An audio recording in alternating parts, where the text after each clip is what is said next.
Hey all, it's Seb and Altair. And we're here for the next part, the dramatic conclusion part of Campfire Tales. Well, conclusion to our first disaster. There were a lot of disasters in the grand scheme. It's really hard to imagine that this was just the first. I mean, if I look at it this way, this is arc 1 of our disastrous adventure, because this all happened in a night. That's true. This actually was a very small span of time. I know, Yeah, I would call this day 1. This is day 1. Week 1 turns into a much bigger affair. Whatever. Yeah. Alright, so, as we said, we went running from ice mares, there was a bridge, there was villagers who were clearly not human, and then we ended up in what now we believe to be Borga's bedroom in the mountain. Not cool. Pretty cool. That's Lots of stuff to steal. Yeah, I think it's where he takes all his offerings and puts them. And then we were on the hunt. We got into a minor fight. I didn't crack his teeth, so it's all good. Tried really hard. I did not try really hard. I could have caved in your skull if I had tried really hard. You could have given me a concussion. Yeah, and that would have been bad up in a mountain. How would I have taken care of you? So I restrained myself because I'm a bastion of patience and restraint. Are you now, Seb? Are you now? Yeah. At least I was. And then, after that little fight, we offered a rabbit to the shrine. Offered / Seb stole, knocked out of my mouth, rudely. And it worked. We found Borga. So we were like, okay, we just need to politely ask him if he could let up on the storm. It's just a little rough for us living creatures. Look how we've given him a rabbit, and everything should be fine. And we can give him back the thing we stole, too. That was my thought. Well, that was his thought. He didn't exactly have time to vocalize that thought because in that moment, as this giant god descends from the air and slams onto the earth, I was only fixated on my rabbit because Borga hadn't noticed the rabbit yet. So I figured I could just take the rabbit back. But I was like, you can't take the rabbit back. It's Borga's rabbit now. It touched his shrine. That's how it works.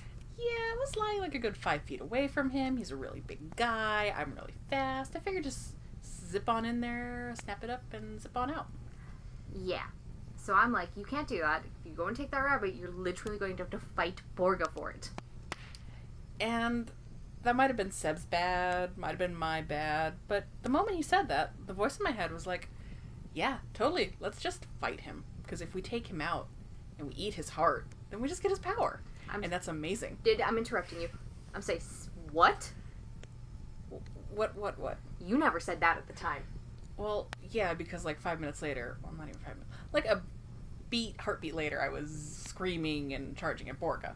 But no, the voice in my head was like, kill Borga, eat his heart, take his power, become the new Borga. Oh, that's news. Okay. Wow. And it took us how long to figure out the voice in your head was evil? Now, in retrospect, he did have my rabbit, so I wasn't squinting too hard at the logic of the voice in my head. Okay. So, your plan was to murder Borga, cut out his heart, and eat it to become the new Borga. Whoa. At this point, I believe that Milanik has a weird obsession with Borga. After, all the stuff that we've experienced, I feel like there might be a rivalry there between, well, technically speaking, all of them. Yeah. So, as my dear friend just starts charging at this giant monster of a god that's 4 times bigger than me, and I just almost caved his skull in with a small little pat, I'm like, what's, he's literally bite-sized in difference. Oh god, what do we do? And the little voice in my head goes, oh, you stand here and you watch. And I'm like, what? You can't just stand here and watch. We have to do something to help. He goes, well, the only thing you could do is run and help. Maybe with that torch that clearly glows with good spirit light. And I was like, it does what now? And I start running because I realize I have the torch. Altair doesn't have the torch. So obviously I have to go and help, which in retrospect is way out of character for me. I help. I don't do this. Yeah, in all of our scrapes, I don't think you've ever, headfirst charged into the jaws of some horrifying monster before. Yeah, I was only 2 bites to it. I really wasn't better than you. No, you're all, yeah. Maybe 3. Maybe 3 if it didn't like the taste of torch. Yeah. I have a feeling it would not have liked the taste of torch. No, but the thing in my head said, well, just stand there and it'll be fine, but one of the greatest fears in life is losing everybody, so I just charged like an idiot. Wow, the voice in your head's kind of a dick. Yeah, he is. But he constantly kept pointing out what I was afraid of, which was annoying. So, here we both are, running full tilt at Borga. And you know what Borga did? He just laughed. He just opened his mouth and laughed at us. And when he laughed, all these winds just came like whoosh. And it just so cold. Yeah, it flash froze us in ice. Like literal chunks of ice on our legs, gluing us to the ground. And then, and yes, I am mocking Borga. I no longer care. It's great. Seb is the best at these. So he opens his mouth, and then he says to us, like we didn't already know these sorts of things. He goes, I see my allies have picked the stupidest of people to help them. I don't know why they gave you your talisman. Clearly they do not have the wisdom of Borga. He talked like that, constantly. Third person, wisdom of Borga, strength of Borga, blah, blah, blah, blah, blah, ego of Borga. Oh, Altair's dying right now, so I guess I'll continue on with the story. So he opens his mouth and he starts telling us this. And he's, like I said, he says, I see my allies have picked fools because they do not have my wisdom to help. However, I require you to do a task for me. An important task. One that only you can do. Because I said only you can do it. If you were to take this task and give it to someone else, then I would show up and I would crush you beneath my paws. As the small, small wisps of fur that you are. So, we're staring at him.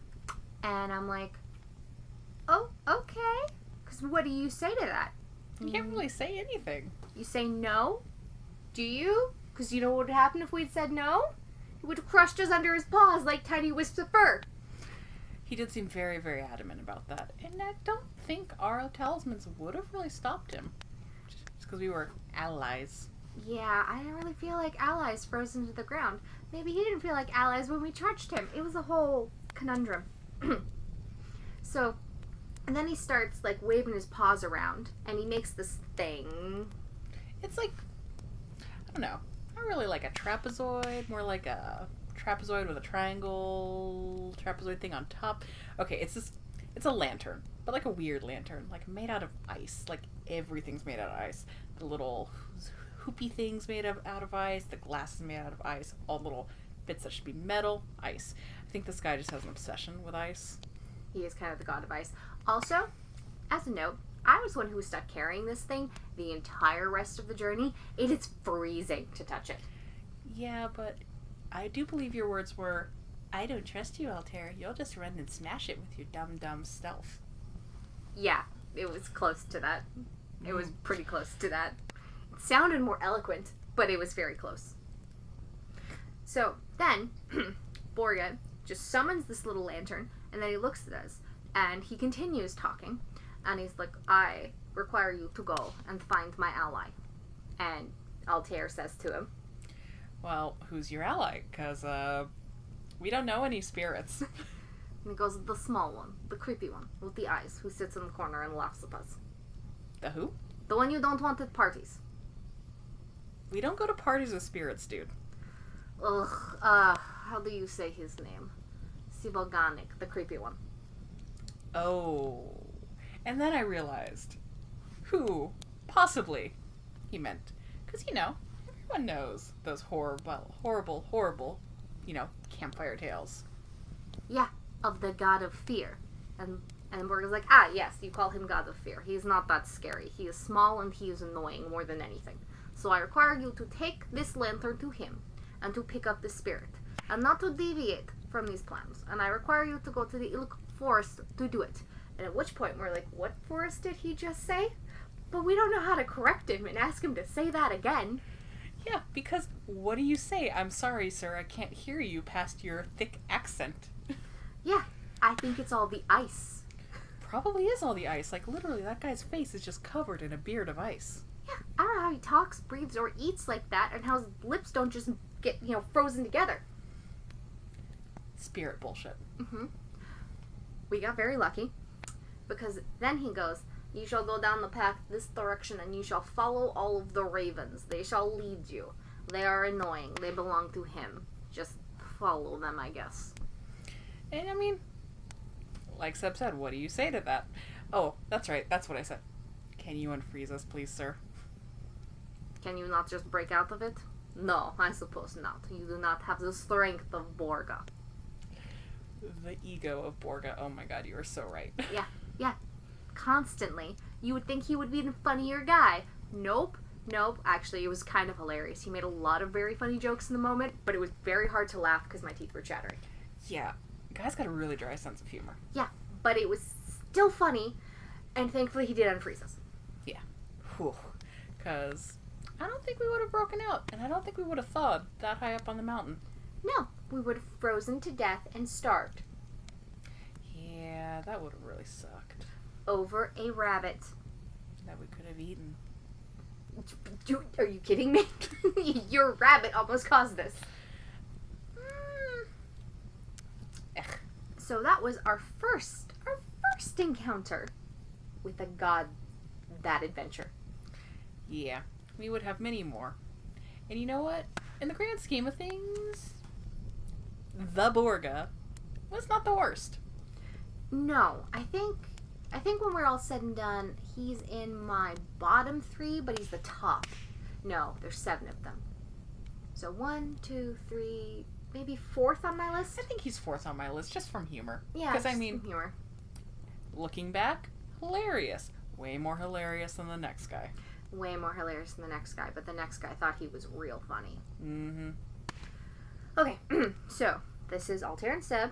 Now that we've told you what happened, what we're doing, next time we'll tell you about our trip to go and get this spirit. It was a little weird.